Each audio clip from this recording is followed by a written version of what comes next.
Welcome to Salsido Paranormal.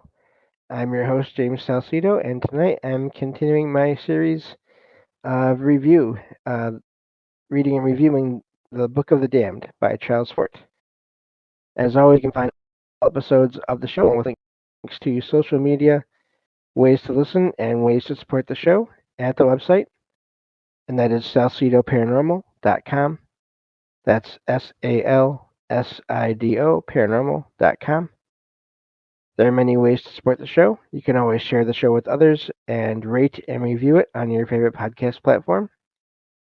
You can check out and sign up for the Patreon feed and get all the extra content there for as little as $1 a month. You can also check out the merchandise store and get all kinds of shirts and some other items there with designs made by friends of the show. Also, please check out the links in every episode description for other friends of the show that help out. That would be Jen, the Arcane Observer, who is the co-host of the show on Saturdays whenever she is able to make it, and Michael Strange of Trouble Minds Radio and the Trouble Minds Radio Network, KUAP Digital Broadcasting, where you can hear all kinds of amazing shows, as well as my own, online for free, 24/7. And a few things to note before I get back into reading here. The words that I'm reading here are, and the thoughts that they put across are, they belong to Charles Fort, and that means that you and or I may not agree with them all. So just be aware of that. And also, there may be things in this book that he talks about that may seem like they're not accurate because of when the book was put out. Again, these books were put out almost 100 years ago, over 100 years ago. And so there may be some things that seemed mysterious to him at the time of writing these books and putting out these books that are not as mysterious anymore because of different sciences and all that. So also, I will make mistakes in the reading and pronunciation of this book because words and names are hard, especially when they're not in a language that I can read or that I know how to read or to speak. So there will be mistakes made in that as well. So I apologize for that in advance. So let's get back to the book here. Um, Fort was talking about falling objects, of course, again, metals and stones, but also hailstones. And right now he's sort of going over the reaction by the scientific community, and and so going into some details there about their thought system and all that. So let's get back to the book here. It says, these turls and these bleats of pedantry, though we insist that relatively to 1882, these turls and bleats should be regarded as respectfully as we regard rag dolls that keep infants occupied and noiseless. It is the survival of rag dolls into maturity that we object to.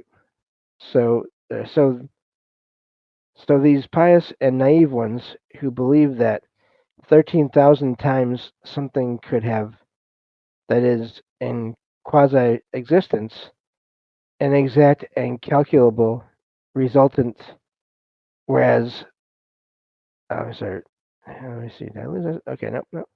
That's just Fort being quite the writer. Uh, Wherever there is, in quasi existence, nothing that can, except by delusion and convenience, be called a unit in the first place, whose devotions to Saint Isaac require required blind belief in formulas of falling bodies. Is it Saint Isaac? It says Saint St. Maybe it's, I'm not sure. Actually, no, I think it is. I think Fort is calling Sir Isaac Newton Saint Isaac. Maybe I'm not sure on that. sort of as a, again, how Fort picks on scientists and all that. Against data that were piling up in their own time of slow falling meteorites, milk-warm ones admitted even by Farrington and Merrill, at least one icy meteorite nowhere denied by the present orthodoxy, a datum as accessible to Thomson in 1882 as it is now to us, because it was an occurrence of 1860. Beans and needles and tacks and a magnet. Needles and tacks adhere to and systematize relatively to a magnet, but if some beans, too, be caught up, they are in, irreconcilables to this system and drop right out of it. A member of the Salvation Army may hear over and over data that seems so memorable to an evolutionist. It seems remarkable that they do not influence him. One finds that he cannot remember them. It is incredible that Sir William Thomson had never heard of slow falling, cold uh, meteorites. It is simply that he had no power to remember such irreconcilabilities. And then Mr. Simmons again. Mr. Simmons was a man who probably did more for the science of meteorology than did any other man of his time. Therefore, he probably did more to hold back the science of meteorology than did any other man of his time. In Nature 41-135, Mr. Simmons says that Professor Sweetoff's ideas are, in quotation marks, very droll, in quotation marks. Very droll. There you go. Can't say that word for some reason. I think that even more amusing is our own acceptance that not very far above the Earth's surface is a region that will be the subject of a whole new science, supergeography, with which we shall immortalize ourselves in the resentments of schoolboys of the future. Pebbles and fragments of meteors and things from Mars and Jupiter and Azuria, wedges, delayed messages, cannonballs, bricks, nails, coal, and coke and charcoal, and offensive old cargoes. Things that coat in ice in some regions, and things that get into areas so warm that they putrefy, or that there are all the climates of geography in supergeography. I shall have to accept that, floating in the sky of this earth, there often are fields of ice as extensive as those on the Arctic Ocean, volumes of water in which are many fishes and frogs, tracts of land covered with caterpillars. Aviators of the future, they fly up and up. Then they get out and walk. The fishing's good, the bait's right there. They find messages from other worlds, and within 3 weeks there's a big trade worked up in forged messages. Sometime I shall write a guidebook to the Super Sargasso Sea for aviators, but just at present there wouldn't be much call for it. We now have more of our expression upon hail as a concomitant, or more data of things that have fallen from the sky with hail. In general, the expression is, these things may have been raised from some other part of the earth's surface in whirlwinds, or may not have fallen, and may have been upon the ground in the first place. But were the hailstones found with them raised from some other part of the earth's surface, or were the hailstones upon the ground in the first place? As I said before, this expression is meaningless as to a few instances. It is reasonable to think of some coincidence between the fall of hail and the fall of other things, but inasmuch as there have been a good many instances, we begin to suspect that this is not so much a book we're writing as a sanitarium or overworked coincidences.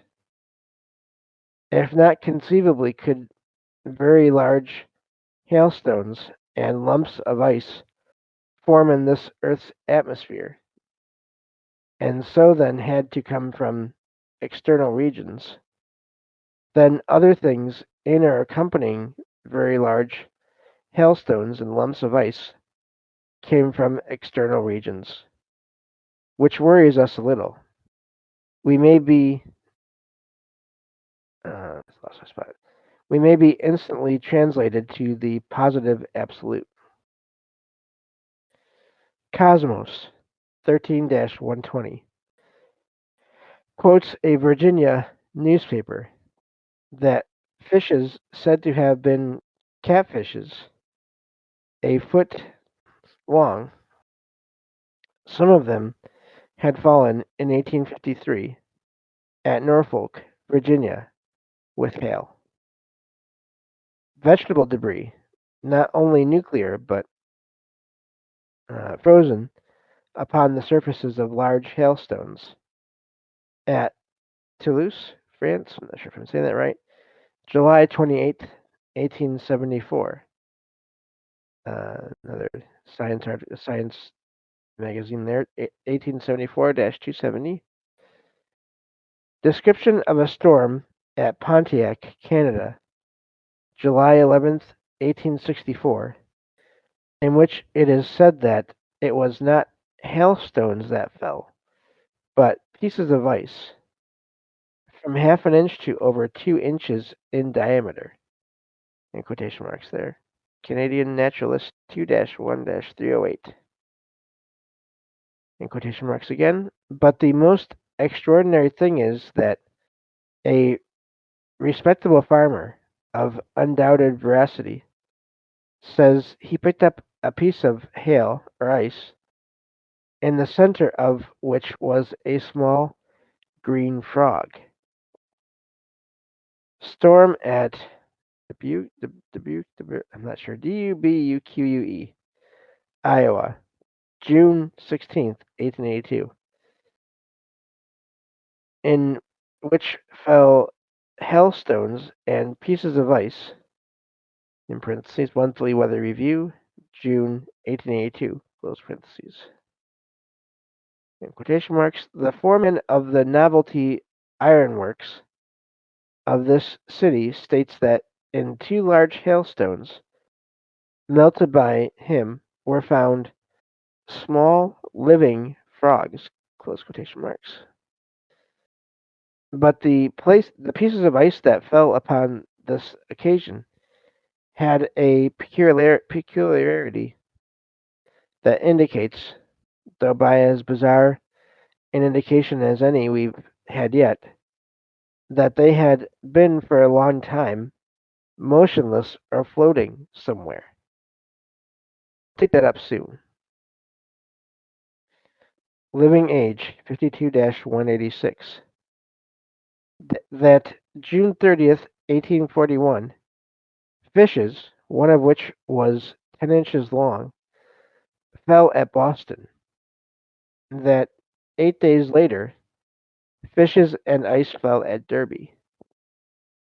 In Tim's yearbook, 1842-275, it is said that at Derby the fishes had fallen in enormous numbers, from half an inch to 2 inches long, and some considerably larger. In the Athenaeum, 1841-542, copied from the Sheffield Patriot, it is said that one of the fishes weighed 3 ounces. In several accounts, it is said that with the fishes fell many small frogs and pieces of half melted ice. We are told that the frogs and the fishes had been raised from some other part of the earth's surface, in a whirlwind. No whirlwind specified, nothing said as to what part of the earth earth's surface comes ice in the month of July. Interests us that the ice is described as half melted. In the London Times, July 15th, 1841, it is said that the fishes were sticklebacks, that's quite the name, that they had fallen with ice and small frogs, many of which had survived the fall. We note that at Dunfermline, 3 months later, October 7th, 1841, fell many fishes, several inches in length, in a thunderstorm. London Times, in parentheses, London Times, October 12th, 1841, close parentheses. Hailstones we don't care so much about. The matter of stratification seems significant, but we think more of the fall of lumps of ice from the sky as possible data of the Super Sargasso Sea. Lumps of ice a foot in circumference. Derbyshire, England, May 12th, 1811. Annual, and parentheses, Annual Register, 1811-54, close parentheses. Cuboidal mass, as in cubes, 6 inches in diameter, that fell at Birmingham 26 days later. Thomson, Introduction to Meteorology, page 179. Size of pumpkins. Bangalore, India, May 22nd, 1851. British Association, 1855-35. Masses of ice of 1.5 pounds each. New Hampshire, August 13th, 1851. Loomis, Meteorology, page 129. Masses of ice, size of a man's head, in the Delphos tornado. Farrell, Popular Treatise, page 428. Large as a man's hand, killing thousands of sheep. Texas, May 3rd, 1877. Monthly Weather Review, May 1877. Pieces of ice so large that they could not be grasped in one hand, in a tornado in Colorado, June 24th, 1877. Monthly Weather Review, June 1877. Lumps of ice 4.5 inches long, Richmond, England, August 2nd, 1879. Simmons Meteorological Magazine, 14-100. Mass of ice 21 inches in circumference that fell with hail, Iowa, June 1881. Monthly Weather Review, June 1881. Pieces of ice 8 inches long and 1.5 inches thick, Davenport, Iowa, August 30th, 1882. Monthly Weather Review, August 1882. Lump of ice the size of a brick, weight 2 pounds, Chicago, July 12th, 1883. Monthly Weather Review, July 1883. Lumps of ice that weighed 1 pound and a half each, India, May, and then it has question mark, 1888. Nature 37-42. Lump of ice weighing 4 pounds, Texas, December 6th, 1893. Scientific American 68-58. Lumps of ice 1 pound in weight, November 14th, 1901. In a tornado in Victoria.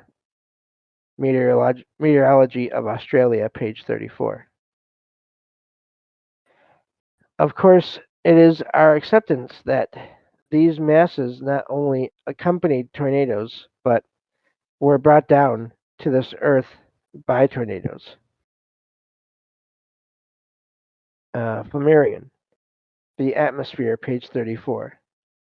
Block of ice weighing 4.5 pounds that fell at Cazorta, Spain, June 15th, 1829.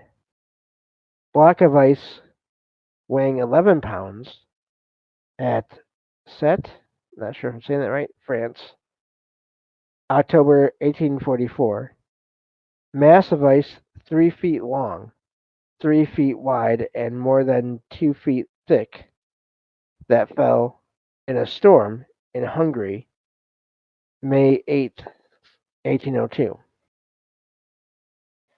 Scientific American 47-119. That according to the Salina Journal, a mass of ice weighing about 80 pounds had fallen from the sky near Salina, Kansas, August 1882. We are told that Mr. W. J. Hagler, the North Santa Fe merchant, became possessor of it and packed it in sawdust in his store. London Times, April 7th, 1860. That upon the 16th of March, 1860, in a snowstorm in Upper Westell, blocks of ice, so large that at a distance they looked like a flock of sheep, had fallen. British Association, 1851-52, that a mass of ice about a cubic yard in size had fallen at Khandesh, India, 1828. And I think we'll stop there because the next paragraph takes up the rest of the page and keeps going. So that's a lot of large pieces of ice. I never heard of pieces of ice that size falling before. That's not to say that I know all about weather. That's just saying I've never heard of anything weighing that much falling at one time before, which is really fascinating. I'm sure we'll get to even more unusual stuff as we go through the series, which is what I'm looking forward to. Thank you all for listening in, and I will talk to you all next time on Salsido Paranormal. Take care.